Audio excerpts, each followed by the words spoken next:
ഇപ്പം സന്തോഷ് വർക്ക് ഇപ്പം ഞാനായാലും ശരി ആറാട്ടെണ്ണൻ, അത് സ്നേഹം കൊണ്ടുള്ള വിളിയാണ് കേട്ടോ, ഇഷ്ടമാണല്ലോ. ഇനി അതിനി ആറാട്ടെണ്ണാൻ വിളിച്ചു എന്ന് പറഞ്ഞാൽ ഇവിടെ ഒന്നും തൊടാൻ പറ്റാത്തവരെ.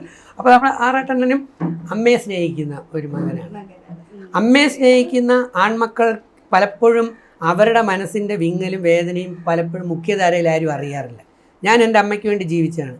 ഈ അമ്മയ്ക്ക് വേണ്ടി ജീവിക്കുന്ന ആൺമക്കൾക്കുണ്ടാകുന്ന പ്രോബ്ലം എന്താണെന്ന് വെച്ചാൽ അവർക്കൊരു പെണ്ണ് കിട്ടാൻ ഭയങ്കര ബുദ്ധിമുട്ടായിരിക്കും. കാരണം അമ്മ എന്ന് പറയുന്ന സ്ത്രീയുടെ ഭാഗത്ത് നിന്ന് നോക്കുകയാണെങ്കിൽ അമ്മ വിചാരിക്കുമോ എൻ്റെ മകൻ എൻ്റെ കയ്യിൽ നിന്ന് വിട്ടുപോകുന്നു, അവൾ കൊണ്ടുപോകുമല്ലോ എന്നുള്ളതാണ്.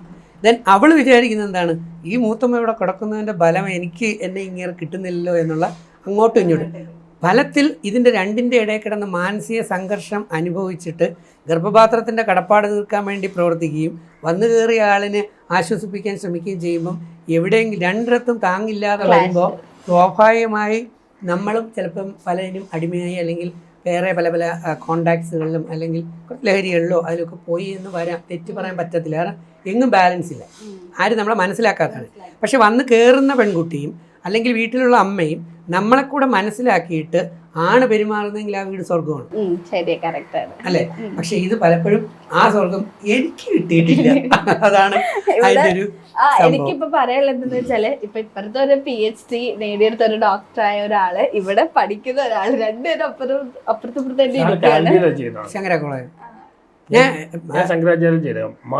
ഞാൻ ചെയ്തത് കേരള യൂണിവേഴ്സിറ്റിയിൽ സെൻട്രൽ ട്യൂബർക്ലോസിസ് സെൻട്രൽ ഇൻസ്റ്റിറ്റ്യൂട്ടാണ്, ശ്രീകാര്യത്ത് കിഴങ്ങ് വർഗ്ഗ ഗവേഷണ കേന്ദ്രമാണ്. അവിടെയാണ് ഞാൻ ബാക്ടീരിയയും ഫംഗസിൻ്റെയും സ്റ്റഡി, കാരണം ഇൻ്ററാക്ഷൻ സ്റ്റഡി ആയിരുന്നു. അപ്പോൾ അവിടെ സെൻട്രൽ ഗവൺമെൻറ് CTCRI സംസ്ഥാന യൂണിവേഴ്സിറ്റിയിലെ അറിയാം, എനിക്കറിയാം, അറിയാം. സന്തോഷ് അല്ലെങ്കിൽ ആറാട്ടണ്ണൻ്റെ കുറേ കാര്യങ്ങൾ എനിക്കറിയാം, പല കാര്യങ്ങളും ഞാൻ കാണാറുണ്ട്.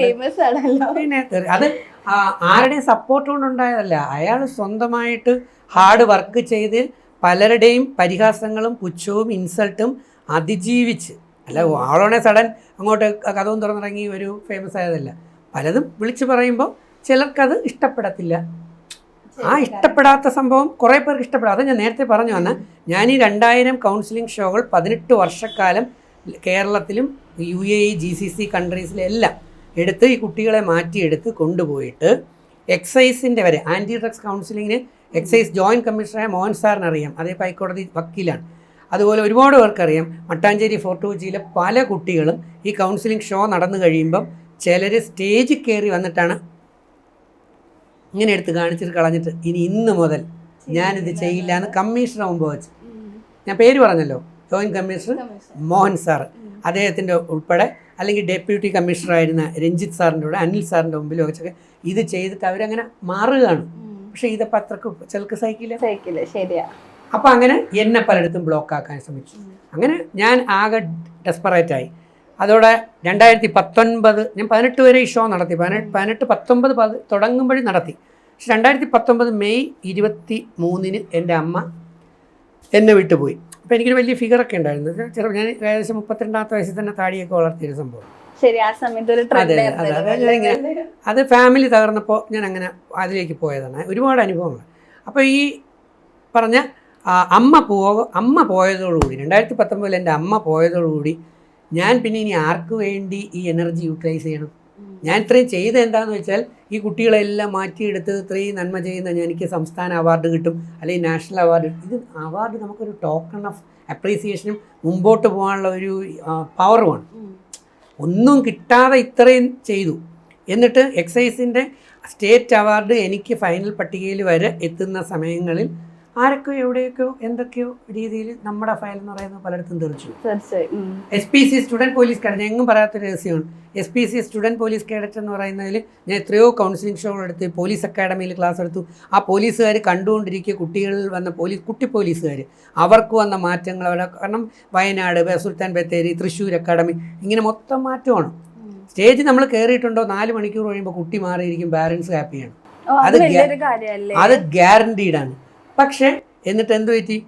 അപ്പോൾ SPCയുടെ ഒരു സംഭവം വന്നപ്പം സ്റ്റേറ്റ് കോർഡിനേറ്റർ പോലെ ഒരു പോസ്റ്റിലേക്ക്. അപ്പോൾ ആരാ SPCയുടെ അന്നത്തെ ചാർജ്? P. Vijayan IPS, ഇപ്പോഴത്തെ ADGP ആയിട്ടുള്ള P. വിജയൻ സാർ സാക്ഷിയാണ്. അദ്ദേഹത്തിൻ്റെ ഗുഡ് ബുക്കിൽ ഞാനുണ്ട്. പിന്നെ KE ബൈജു IPS എന്ന് പറയുന്ന സാറാണ് എന്നെ SPCയിലേക്ക് കൊണ്ടുവന്നത്.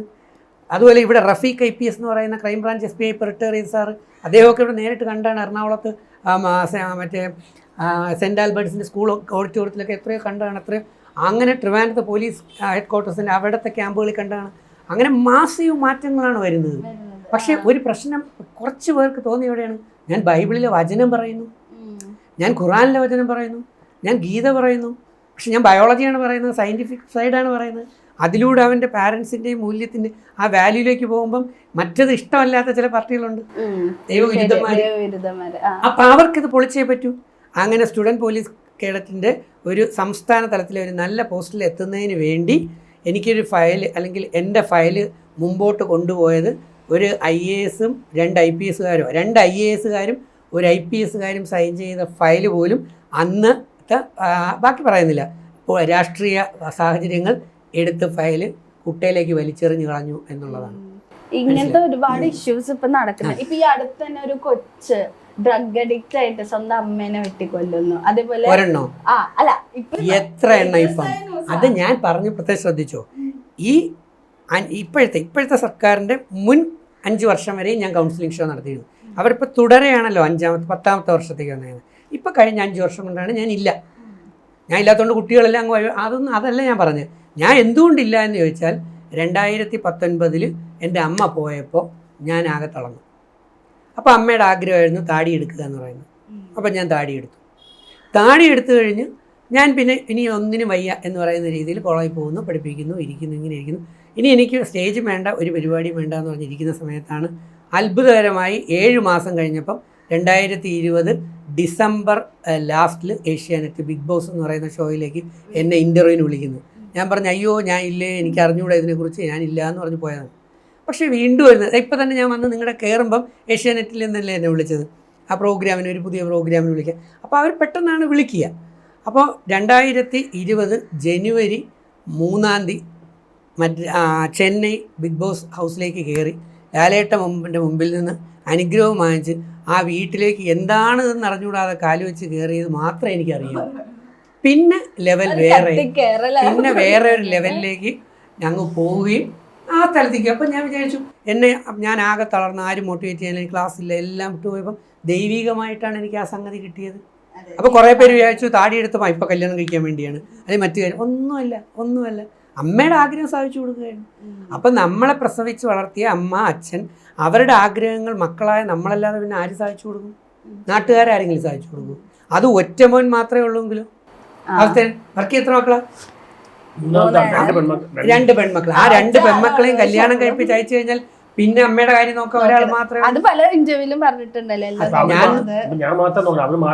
അവര് മാറി. ഇപ്പൊ എന്നെ സംബന്ധിച്ച് ഞാൻ മാത്രമേ ഉള്ളൂ, ഒരു പെണ്ണില്ല. ഒരു പെൺകൊച്ചെങ്കിലും ഉണ്ടെങ്കിൽ ഞാൻ വീട്ടിട്ട് പോവാന്ന് വിചാരിക്കും. അപ്പൊ എനിക്ക് എങ്ങോട്ട് മൂവ് ചെയ്യാൻ പറ്റിയില്ല. ഞാൻ കുറച്ച് പഠിക്കുമായിരുന്നു. അമ്മയും അച്ഛനൊന്നും പഠിച്ചിട്ടില്ലെങ്കിലും എന്നെ കുട്ടിയിലെ പഠിക്കുന്ന സമയത്ത് കളിയാക്കിയതുകൊണ്ട് അതിന്റെ പവറിൽ പഠിച്ചുകൊണ്ട് ഇത്രയും ഡിഗ്രി എടുത്തത്. ഇതൊക്കെയാണ് സൂപ്പർ ജിംനി എന്ന് പറഞ്ഞ സിനിമയിൽ പറയുന്ന കഥ. ഇപ്പൊ നമ്മുടെ രജിത് സാറിന്റെ സൂപ്പർ ജിംനി എന്ന് പറഞ്ഞ സിനിമ നാളെ റിലീസ് ആവുകയാണ്. അതെ, ത്രൂ ഔട്ട് വേഷം, ഇടിവെട്ട് വേഷമാണ് ചെയ്തേക്കുന്നത്. എന്ത് വേഷമാണെന്ന് കാണുമ്പോൾ മാത്രമേ ഞാൻ പറയൂ. സർപ്രൈസ് ആണ്.